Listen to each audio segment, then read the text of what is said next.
Damien Peelo is my name. I'm passionate about community work. I think it's one of the underrated disciplines and underrated ways of working. But I'm a community development practitioner. If somebody asks me what I do for a living, I say I'm a community worker. And even though I'm in management now and other things, I still believe in calling myself a community worker. I went back to college as a mature student, and I studied community development in Jordanstown in the north of Ireland. And it was a 4-year degree course, community youth work. And from then, I started working in areas directly with community work.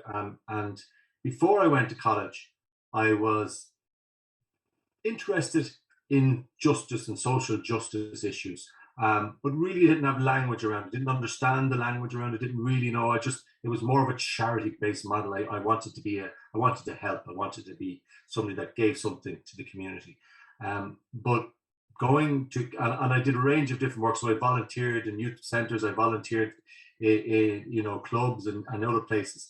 But I didn't really have much of an understanding of what it was all about. I just wanted to do something, and studied community work. And I've worked in sectors around areas with the traveller community, which I'll talk about later on. I've worked with young early school leavers. I've worked in the medical health issues around people living with chronic conditions such as COPD, and I always brought community development values and principles to that work, no matter what it was in, and the engagement of the people that were affected by the issues. And now I work in an organization called Treoir, and Treoir is an organization that provides information to families where the parents don't live together, they were not married. And you might think, why does that even exist in Ireland today?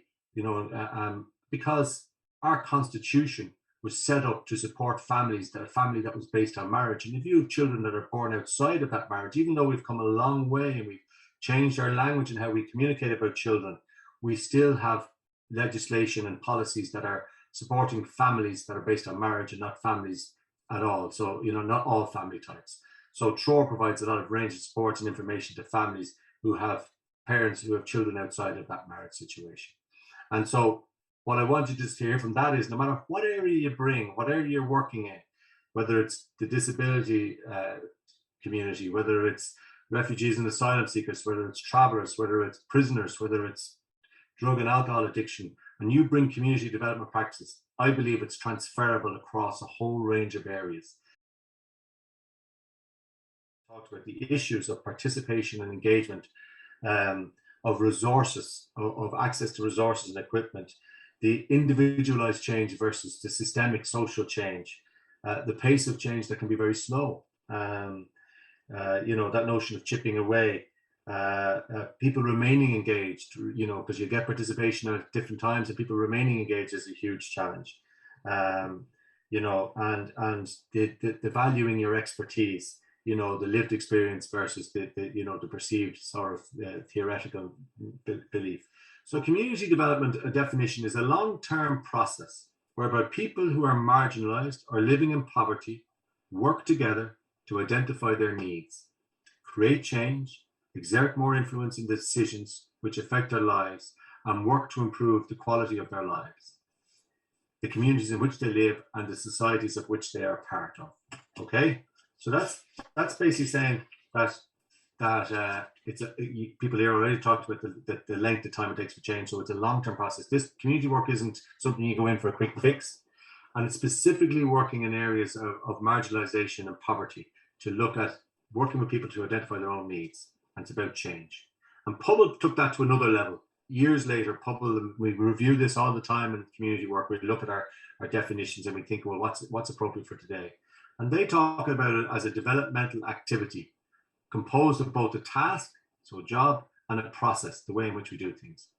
The task is the achievement of social change, and that social change has to be linked to equality and social justice. And the process of getting that change is the application of the principles of participation, empowerment, and collective decision-making in a structured and coordinated way.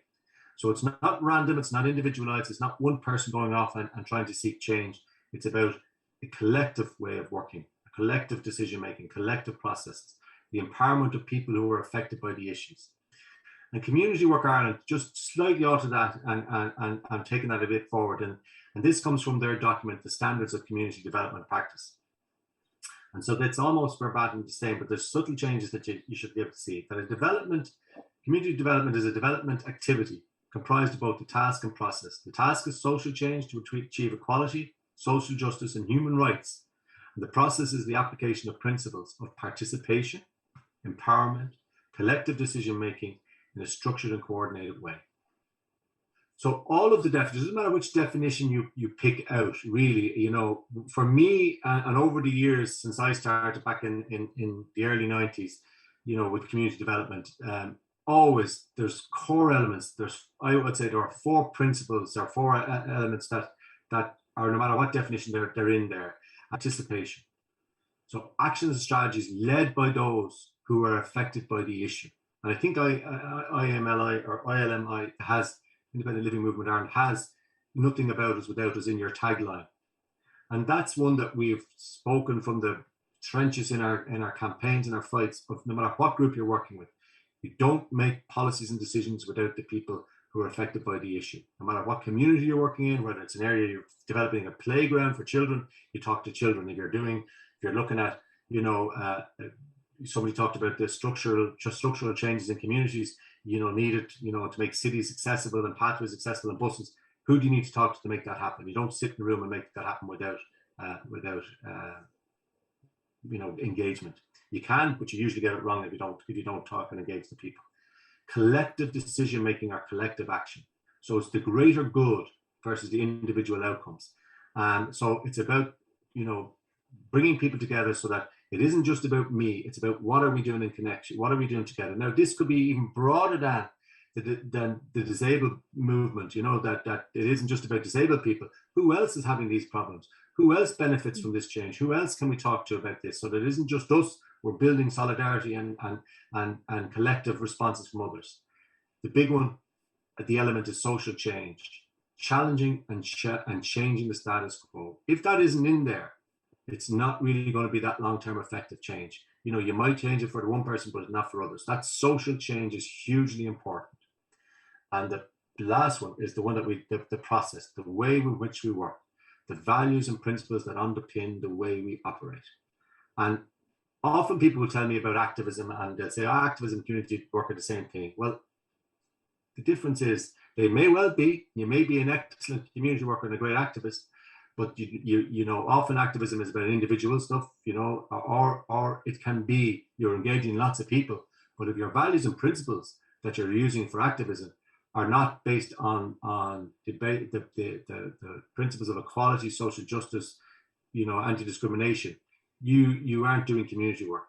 So for example, I could be a brilliant activist, brilliant at motivating people, but my reason for being active is to stop traveller accommodation coming into my area. I might be super successful, but that's not community work. It might have elements of community work, but it isn't community work because it's not underpinned by the values of equality and social justice. Community work is really driven by the way in which you work. As I mentioned, that the difference between activism and the value base. So we really are driven by a value base that underpins the way in which we work. So the values that we try to adhere to, and you'll see this in any community development project, it doesn't mean that they all are good practicing and do it, but this is what you can hold people accountable to, that they will work through collective action and collective decision making. And that bit is that we will try to come together. You're trying to find the commonality without watering down the issue to the simplistic form. You're trying to find what pulls us together, what issues that we can work on, or we might be working on a particular issue today that supports a number of people, and I'm involved in that, even though that issue doesn't affect me, but next time it'll be my issues that we'll work on. And who else outside of our immediate group might help us? So, are we good at working in the disability movement with other groups, such as, women's organizations, traveller groups, people living in areas of disadvantage? Are we good at reaching out? People who are working on housing rights and property, are we always just so insular in our thinking around that? Empowerment is a huge value that it's not about doing for, it's about supporting people to do the role themselves. So it's really important that we're finding the mechanisms to empower people to have their voice, to speak, to engage, to look at, how they might engage on committees. And a lot of you have talked about, now you're speaking to the policymakers, and that's really important, that it's people that are empowered to do that, because it's really hard to ignore that lived experience. And then social justice is a value of social justice around, that what we're doing is bringing about. Now, these are words that have, if you dig into them, they have a lot more meaning. So social justice is about, a set of beliefs that we're bringing around a better system of change for a better equality for everybody. That the change for people with disabilities is a change better for society. It's society that will benefit as much as anybody, because we're all going to benefit from the fact that we're going to have a better system in place, a better society, a just society for all of us that live here, not just for a few, but for all of us. The values of equality and anti-discrimination are huge. So as I mentioned in that activism scenario, that, if I'm not working out of a basis of equality, or my issue is, I only want men to get this outcome, or this is going to disadvantage women. That's not community work. That's not based on the values of the principles that we will work from.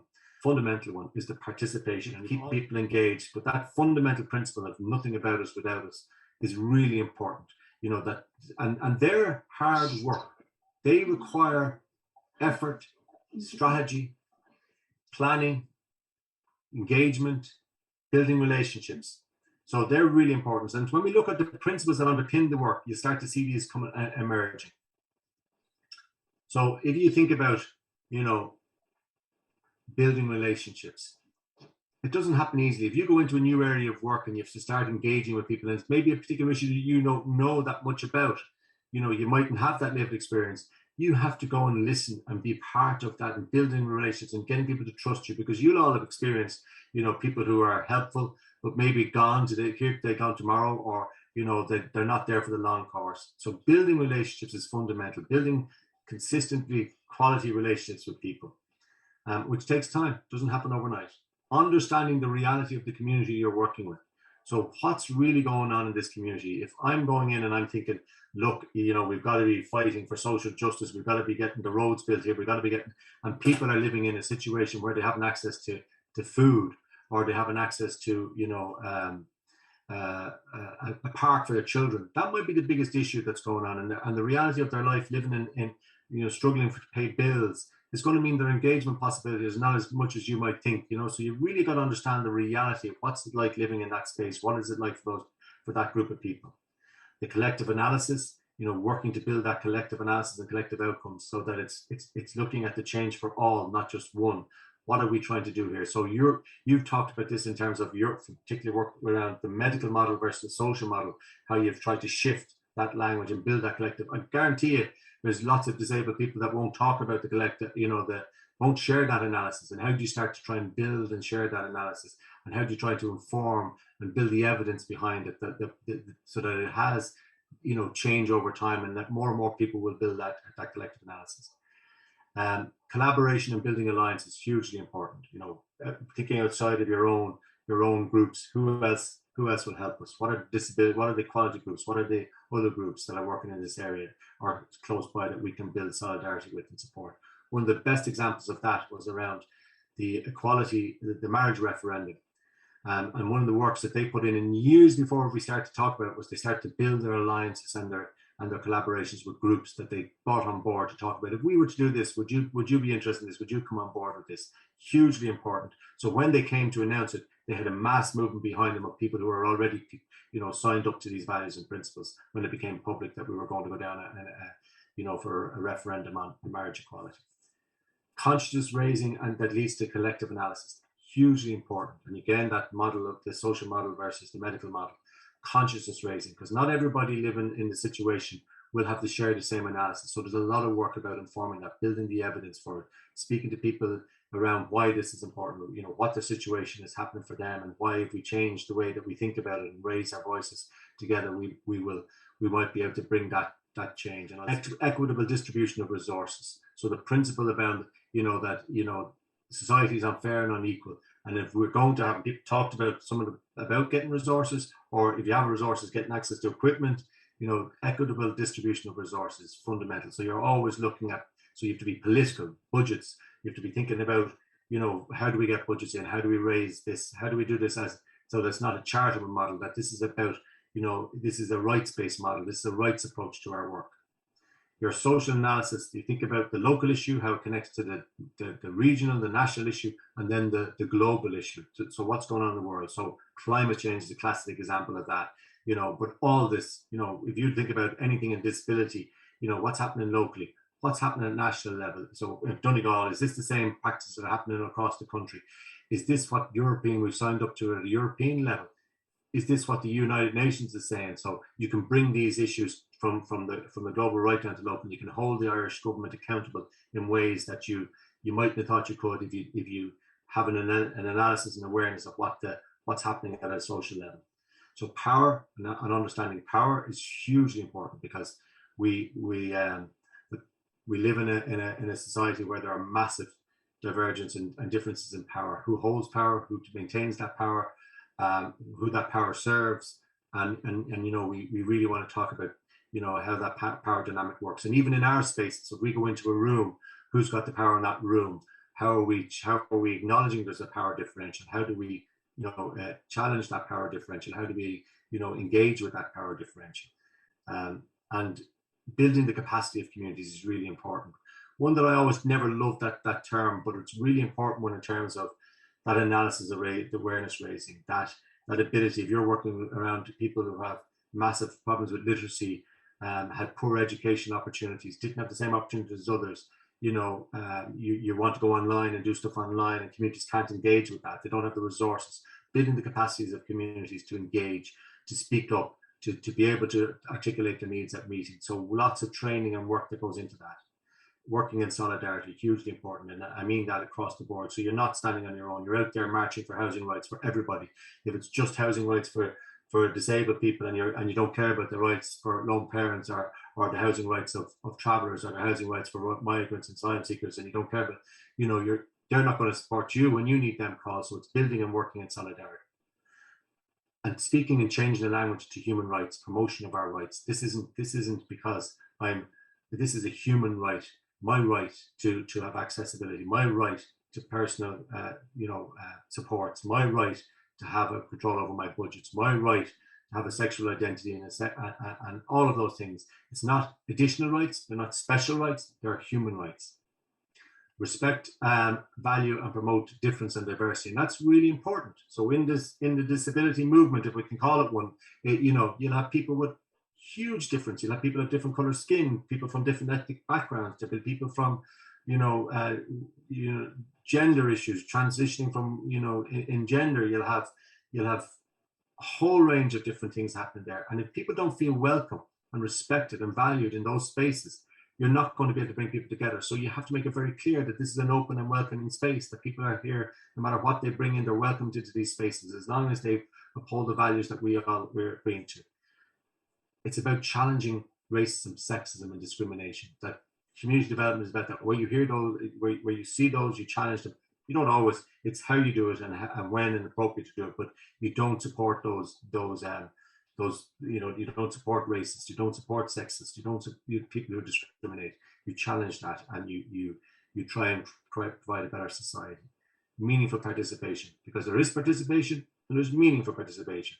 What's the difference? And trying to really include people in decision making, that they have that capacity to be able to be involved, and that the needs identified by the community, they're the ones who decide what are the issues to be addressed. A power dynamic going on all the time between the people who have knowledge, the money, experience, and those who don't, the haves and the have-nots, men and women, the power dynamics that go in that spaces. And if we don't acknowledge the power that I have, or the differentials between power, if we don't bring it in and speak about it, we're denying ourselves an opportunity to really begin to take on and make change and social change. So for example, if I don't accept that men have had a lot more opportunities in our society by the very nature of being men over women, and because of the way our society is structured, to give men more opportunities, for men to create, higher pay, higher, more opportunities in management careers, more, all those type of things. If we don't accept and acknowledge that and look at those issues within our organizations, we are not addressing core problems that, the root of problems that we need to address.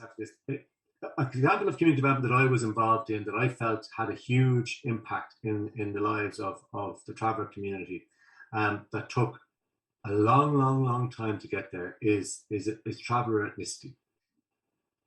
And when I started to work in the traveller movement, there was very strong traveller representatives in the community, travellers who had been, had come through many training programs, who had, travellers have one of the most disadvantaged groups in our society. That the travellers still face huge levels of discrimination, educational, lack of educational opportunities, and so one of the big things that we tried to look at when we came in was trying to identify what's the root cause of the problem. Many of the solutions that travellers were trying to address the issue of travellers that were devised by non-travellers, by the state, by other good-minded people, a lot of religious and charity people who were good-hearted people, came in and tried to see the travellers were basically, they needed our help, they needed our support. They were basically misguided people who needed to be almost reformed back into settled people. This notion that they were living in caravans or living on the side of the road or living in tents,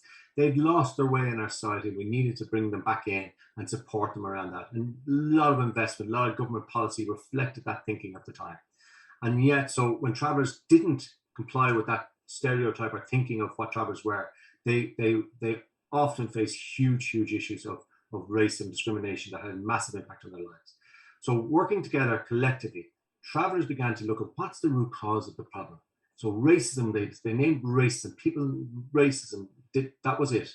So we got travellers start talking about racism, and the travellers started getting other travellers talk about racism, and then they started saying it's more than just racism. It's a lack of a recognition of who we are as a people, and so they started talking about ethnicity, and they looked to other nomadic groups across the world, Europe, America, Australia, and they began to see that ethnicity and the recognition of people as an ethnic group was really important. And so back in 1990, this is when we started to think about travellers as an ethnic group, and we started to think about how do we build a campaign that tries to get recognition of travellers' ethnicity. And we were laughed at. We were told this would never happen. And in 2017, the Taoiseach stood up in the Dáil, because of years and years of work, recognised travellers as an ethnic group for the first time in Irish history. A phenomenal achievement, just short of 100 years of the foundation of the state. So it took nearly 100 years for the state to recognise travellers as a specific group. Now, how do we do that? So identifying the root cause of the problem, developing our analysis. So travellers developing that analysis. Building solidarity with others. We knew that we needed other people on board, other human rights organisations, the Equality Authority, which predated the Human Rights and Equality Commission. We got them on board. We got the National Consultative Committee on Racism and Interculture. We brought in other groups that are experiencing racism and discrimination into the fold. We asked them to support our call. We looked at a political strategy. We looked at what structures of the state do we need to be getting at in order to get this shifted, to start bringing this language in. And as I said, it started in 1990 and it went on and on and on, so we started looking at trying to change the language. And you're talking about changing the medical model to social model. We started trying to change the language, getting people talking about traveller ethnicity, starting to say very publicly, travellers are a nomadic ethnic group. People would laugh at us, they would dispute it. One of the big things was the community didn't agree all the time that was what, so that conscious and awareness raising. Travellers went out and did workshops with their community around this. They raised the consciousness. They talked about the root cause of the problem. They got travellers believing in it. They got travellers on board with it. They raised information. We did videos. We did literature. We did a whole range of things. We got local peer trained to train their community around this issue. We got them to look at how do you address this through a political and a campaigning strategy to write to your local politicians collectively around the country, coming from Donegal, Cork, Galway, Leitrim, Midland, anywhere at all, coming together to write in at the same time, collectively trying to do it, so putting pressure on. Developing a legal strategy, using the courts, taking cases against the state for non-compliance of European and international legislation that we'd signed up to, and using the media who are often very hostile to travellers, but using the media to try and address that. And as I said, I could speak to this forever, but as I said, that process took a long time. And by the end of it, it wasn't what we didn't work on it every day. It was over the course of time, built into our strategic plans, built into our actions, built into the way in which we worked, that we began to see this shift and change. And as I said, in 2017, it was recognized. So how do we affect change using the principles of community development in our activism work? So firstly, figure out what is the root cause of the problem. Who needs to be involved? Build solidarity with others. Seek allies and supporters and other stakeholders. And how can we get them actively involved? And then what is the possible actions that we need to take? This includes identifying the people, groups, and institutions that we need to influence. Social change is slow. Somebody mentioned chipping away. Really important things. You're think of it as a major big boulder that's blocking our pathway, and we have to just chip away. Sometimes very quickly you'd hit a sweet spot and the whole thing would crumble. Most often not, you're chipping away very slowly until you can find a pathway around this or break through it. And that takes a lot of people, a lot of energy. You might chip away this for a few years. Somebody else will come in and keep chipping away, and somebody else. You're building on what other people have done all the time.